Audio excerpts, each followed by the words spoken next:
Okay, so, oops, sorry. It is still February 28th. It is in the evening, and just letting y'all know what my visit was like with Dr. Kwon. So, as you know, today is my 6 month follow up at the Cleveland Clinic. I'm actually here on the campus. I'm at a hotel, Holiday Inn. That's 5 minute walk to the heart clinic. Um, so, today I had cardiac MRI with and without contrast, blood work, which was CMP, CBC, SED rate, and CRP. And I think everything was fine on all those. My CRP has always been zero point 0.3 in the last several months when I've been tapering, which is fine. I know that it's normal. But today it was up to zero point 0.9, and that's probably, which is still fine. I know that.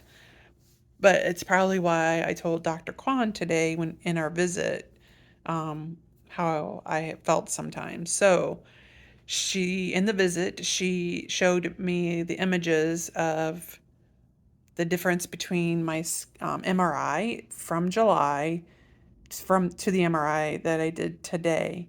What a difference. I wish I had the images to show you guys, but the one in July obviously had the results of and I don't have the results in front of me or pulled up, but it said moderate to severe pericarditis, which they had what other anatomy terms, but it was moderate to severe. And she showed me today the lining, the white, the fluid, and that pericardium and the inflammation all around the heart. Holy cow. That was in July. I kept thinking, what was it like even before that? Like when I started all of this in February, March, April, when I was dealing with the constant flare ups or whatever. So, anyway, she showed me the one today that I did this morning, and there was still some inflammation, but it was mild. It was just like on one part, I forget what part of the heart, but just part of it, of that pericardium. So much better. Then she asked me how I'd been feeling, and overall fine. I've been asymptomatic other than, I told her whenever I overdo it, um, like work wise, when I've been at conferences and I traveled to that, just recently I traveled to North Carolina for work, and and then I had to speak at a conference. All of that wore me out to where I could feel something in my chest area, and I recorded that. Even the week I had a lot of meetings at work because we had people in town, I could feel that. Like by the last night, I said it feels like a slight burn, like a heartburn, but I don't get heartburn. Um, Almost like I want to put a cold pack on my chest, kind of thing, and I just rest that evening, and then I'm fine the next day. So I felt that last week, whatever day it was, and then I think it was Wednesday or Thursday, and then by the weekend I felt good.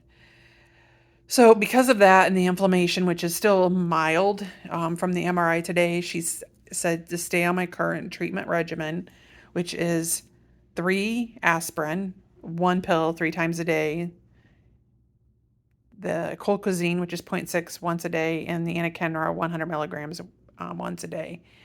I'm technically supposed to taper on the aspirin tomorrow, the 29th, which would have been going down to 2 pills of aspirin, but she said stay on that for another week.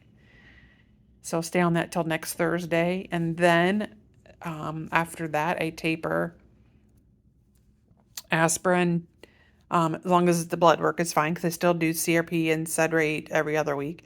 So I'll do that in 2 weeks.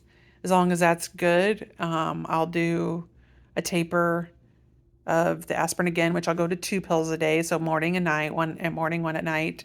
Do that for 2 weeks. And then I go to 1 pill, imagine in the morning, for 2 weeks. And then I stay on colchicine.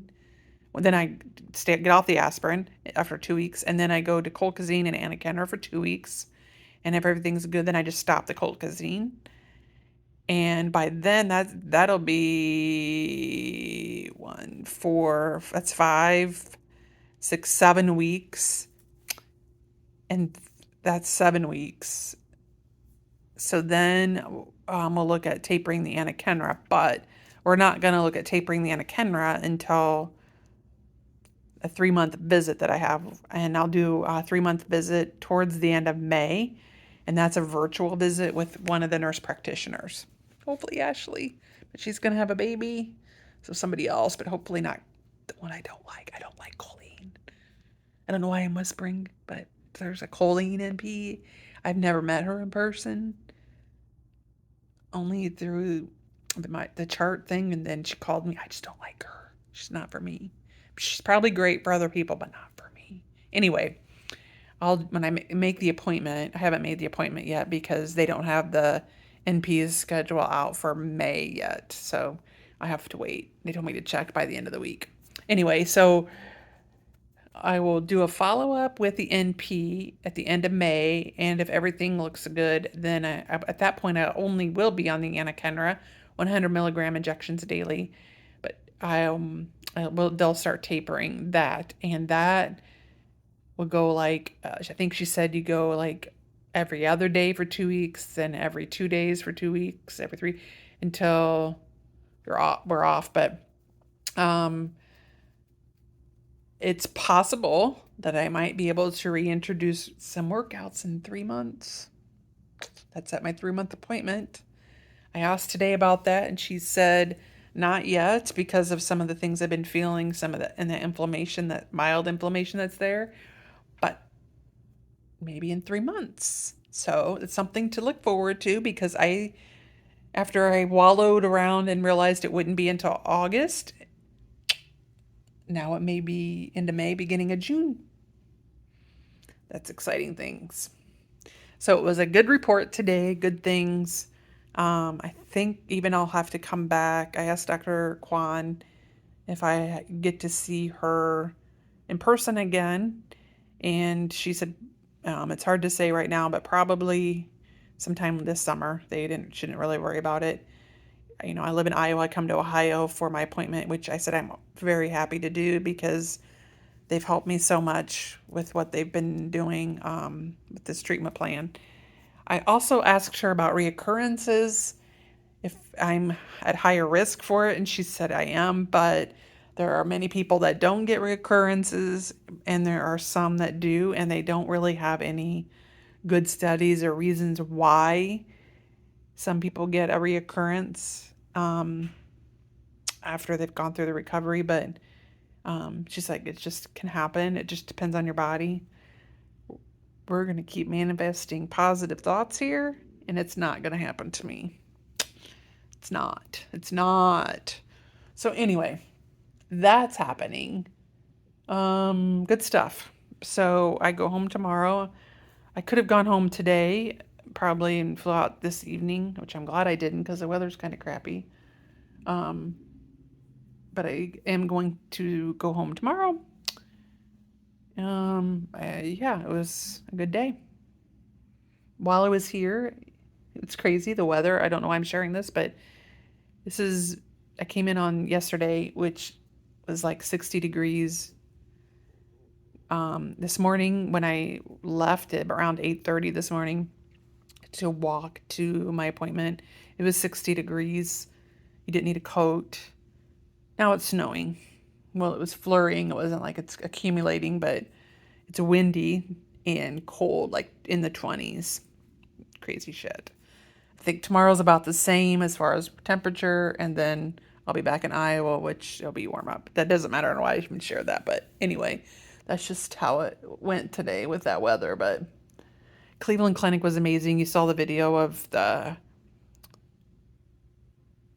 just how huge it is. I should know better because back when I was practicing RT, I mean, not practicing, but I was working as an RT at Carle Hospital in Champaign, Urbana, Illinois. That's a trauma center. That place is huge because it's multiple buildings right there. Nothing like Cleveland, obviously, but and I just should have compared it to that and what that had. And you triple, quadruple the size of a place like Cleveland. And Cleveland, I think, employs like 55,000, and they have 55,000 employees. It's a small city, So anyway, very cool stuff. It was a crazy busy place today. you saw the video of just different things. But anyway, that's where I'm at. So I will see the nurse practitioner in 3 months at the end of May. Keep tapering, so stay tuned as I taper through, and thanks for following. Bye.